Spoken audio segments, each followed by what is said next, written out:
دخلت أكبر منطقة مقابر في مصر ويمكن في الشرق الأوسط، بيطلق عليها الجبانة الكبرى، وأهل القاهرة بيقولوا عليها القرافة. أهلا بيك من جبل المقطم، بحييك، والهدف هو الوصول إلى أغرب جامع مبني في جبل المقطم. أنا في وادي المستضعفين أو في القرافة الكبرى زي ما بيقولوا عليها، أو رايح جامع شاهين الخلوتي، من أغرب الجوامع اللي ممكن أي حد يشوفها في حياته، مبني فوق جبل المقطم. هو اللي هناك ده مبني فوق جبل المقطم. المشي بين المقابر دايما بيكون شيء مخيف، ولكن هنا الأمر مختلف. في قصة عن المقريزي بتقول إن جبل المقطم فيه غرز من الجنة.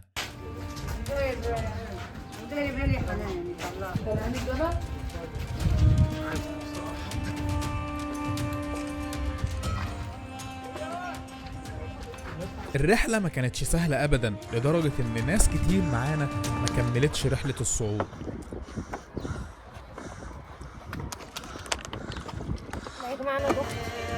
حسيت إني في قصر من قصور الحكايات المهجورة، بنمشي جوه مقابر، بنصعد بئر من الحجارة لغاية ما نصل لباب الجامع. احنا كده على باب الجامع الأساسي. ما كنتش أحسب إن الموضوع صعب كده. ده المدخل الأساسي بتاع مسجد شاهين الخلوتي فوق جبل المقطم. الموضوع صعب مش سهل، وما انصحش أي حد إن هو يجي هنا لوحده على الأقل يعني.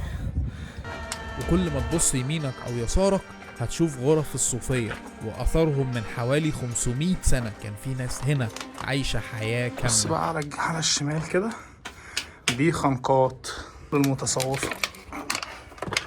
بسم الله. هي الدنيا ضلمة، أنا معرفش بصراحة في إيه هنا. دي غرفة، هنمشي كده. في غرف هنا أنا معرفش.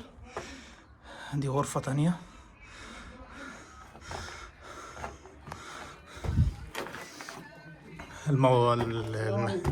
المكان صعب جدا بصراحة. أنا دلوقتي في مدخل أنا ما كنتش أحسب إن الموضوع صعب كده. الموضوع صعب جدا يعني، طالعين كل المدخل ده ولسه في طريق جوه. موضوع صعب وخطر جدا، مش أي حد يعرف يجي. نكمل طلوع المسجد.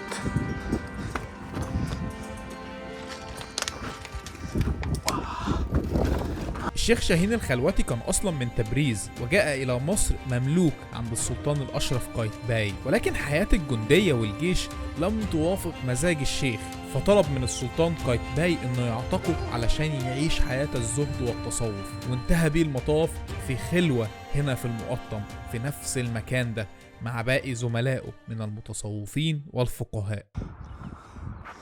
يعني أنا مش عارف أقول لك الموضوع خطر قد ايه. انا رجلي اهي تمام، وده المقطم تحت، ربنا يستر.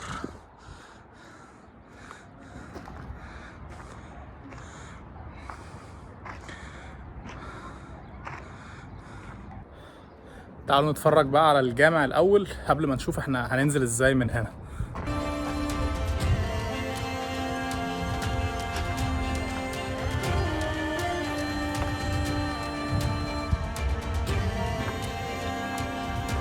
مقابر موجودة من أيام الفتح الإسلامي، واتسمت قرافة على اسم بنو قرافة، وهم قبيلة عربية سكنت المنطقة دي من أيام الفتح الإسلامي. وبين المقابر في كتير من المدارس والمقابر الأثرية بترجع للعصر المملوكي وعصر فتح الإسلام والعصر العثماني. وفي كمان خنقوات الصوفية، واللي بسببها اتبنى الجامع ده هنا. هو في مكان عالي وكده.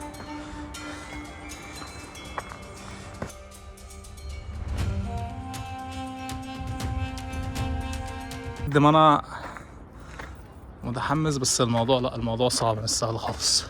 المسجد اتبنى سنة 945 هجرية، واللي بناه هو جمال الدين ابن الشيخ شاهين الخلوتي بعد وفاة الشيخ شاهين الخلوتي، ودفن هنا الضريح بتاعه فوق القبه. والمأذنه اللي ورايا دي على فكره مبنيه على الشكل العثماني او الطراز العثماني، عشان في ناس بتزعل معرفش ليه، بس هو ده الطراز العثماني، واللي فاهم اثار هيفهم. يعني كل عصر اسلامي كان بيبقى المأذنه فيه ليها شكل معين. الشكل اللي ورايا ده شكل المسجد، ده شكل المأذنه العثمانيه. والمنطقه كلها اللي احنا فيها اسمها الأبجية. طبعا اللي ورا دي كلها الجبانه الصغرى او القرافه الصغرى. طبعا كلمه قرافه تمام جايه من بنو قرافه، ودول قبيله من اليمن جم عاشوا في المنطقه دي ايام سيدنا عمرو بن العاص. ولما مات واحد منهم او شيخ ليهم اسمه عامر اندفن هنا، او هم دفنوه هنا، ومن هنا اتحولت الى قرافه لغايه النهارده الناس لسه بتندفن فيها.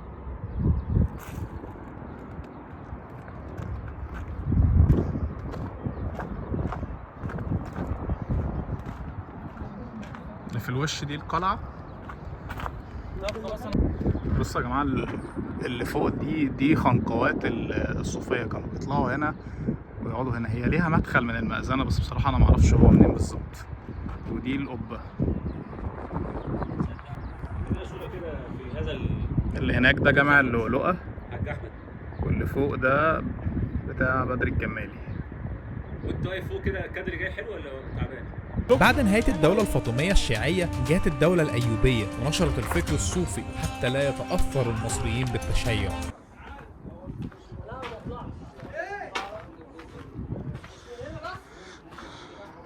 ده هنا النص التأسيسي: بسم الله الرحمن الرحيم، إنما يعمر مساجد الله من آمن بالله واليوم الآخر. تقريبا أنشأ الجامع، انا مش عارف بس هو جمال الدين ابن الخلواتي، بس انا مش عارف اقرا النص بصراحه. انما يعمر مساجد الله من امن بالله واليوم الاخر واقام الصلاه واتى الزكاه.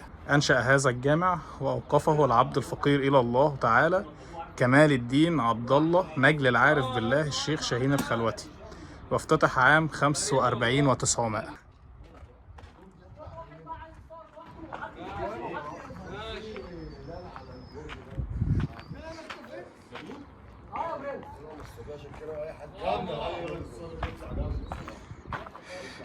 اعمل كده عشان انا عندي فوبيا المرتفعات اصلا.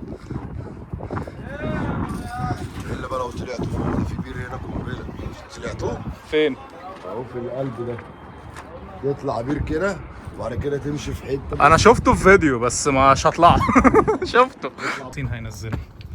يلا يا المهم سيدي. الصور دي هتبعتوا له للراجل اللي هتنفض له. ايوه يا عم. هيبعتها ان شاء الله المره الجايه نكون عاملين لك اكله مش هنا ليه طعم تاني. بجد؟ بطيخك معاك. لا البطيخ بعد الاكل بقى. هات ايدك ربنا. استنى انا. واحده يا جميل. يومكم زي العسل. صوري. يلا يا ولدي. جدع ياسين والله. انت بتقول لي طريقه حلوه للنزول يعني. ايه؟ ماشي.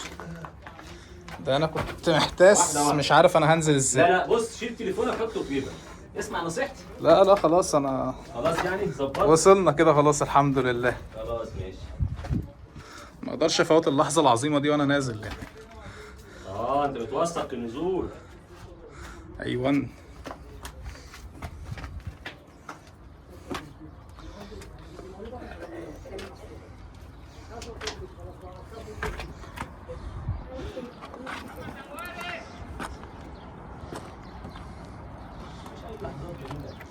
هوبا.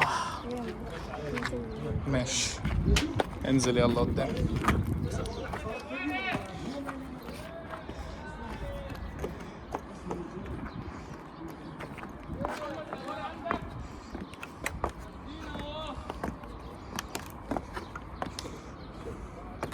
والله الموضوع يا جماعه مش اسهل حاجه خالص. الخشب ده معمول جديد علشان الناس تطلع يعني. تاني بقول مش اي حد يجي يا جماعه هنا، خصوصا لو حد بيخاف من فوبيا المرتفعات زي حالاتي.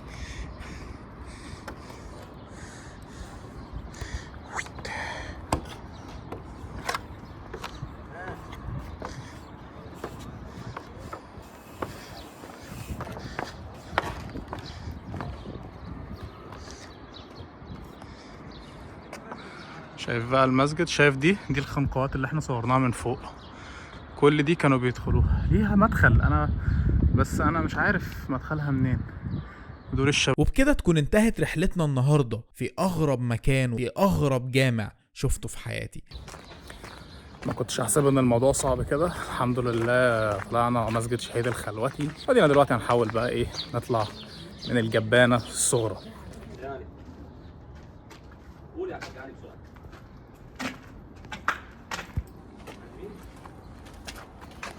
انت عارف الطريق طيب؟ هو سيدي عمر بن الفرد احنا وقفنا عنده، احنا داخلين اصلا اهو. على يمينك هتلاقي اللؤلؤة، يمين في شمال. ما تنساش بقى السبسكرايب والشير لايك الحلو والحاجات دي علشان نروح اماكن خطرة تانية زي دي.